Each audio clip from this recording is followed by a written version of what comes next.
Kape! Pops, kape! Oh! Kape ka muna! Uy! Nasaktan din kita.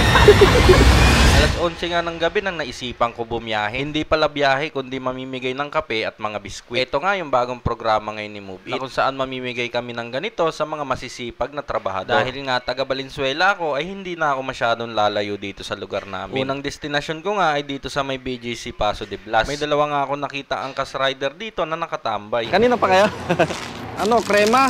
Ito, krema. Kape! Ayaw. Kakarating ko lang din eh. Alam mo lang, okay na Valenzuela.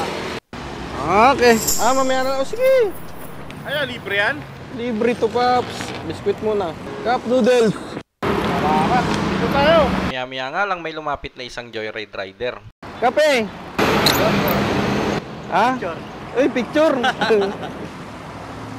Oh, kape ka muna. Nakakatuwa nga lang din kahit wala akong upload ay nakikilala pa rin ako ng iba. Dahil nga dyan, kape ka muna. Shoutout nga pala sa asawa ko. Kay G. Yung oras nga na yan, bala ko na pumunta sa may Kawayan, Bulacan. Pero naisipan ko munang daanan yung mga masisipag na barangay tanod dito. Nung nakaraang Martes nga ay galing na ako dito sa pwesto nila. Tuwang-tuwa nga sila nang nakita nila ako ulit. Oh, dali, dali. Mainit. Yung pala. Sabi ko sa inyo, te, babalikan ko kayo eh. Hanggang umaga pa ba kayo dyan, te?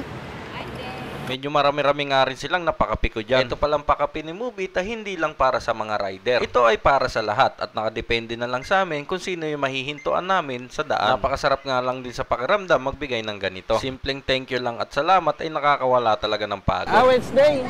Sige. Sige po, sige po. Diniretso ko nga lang yung service road at dito na ako tumago sa may Kawayan, Bulacan. Marami na rin nagpapakape doon sa may Pasaw at naisipan ko naman na ako dito sa may bandang north. Una ko nga itong nahintuan yung kasamahan kong Move It rider. Halos nasa 20 minutes na rin daw siya nag-aantay. Saktong-sakto nga daw yung bigay kong ayuda. Konting abante nga lang ay may nakita ako nakatambay na joyride rider kaya inalokan ko na rin siya. Inaantay niya lang daw mag-out yung mga call center agent doon sa tapat. Pops, kape! Oh! Kape ka muna! Uy! Nasaktan din kita. Natsyempohan niya nga ako dito sa daan, kaya lang wala naman ako maibigay na sticker. Pasensya nga pala sa mga hindi ko nabibigyan. Bawi na lang ako next live nyo naman. Marami pa kasing inuuna na bayarin si Wormy TV Boy. Shoutout sa misis ko. Ana Lourdes, I love you. Kaya shoutout na lang muna sa mga hindi ko nabibigyan ng sticker. Yan mga tol, nandirito na ako sa may kahabaan ng MacArthur. So wala akong nakikitang rider, pabalik ako ng Valenzuela.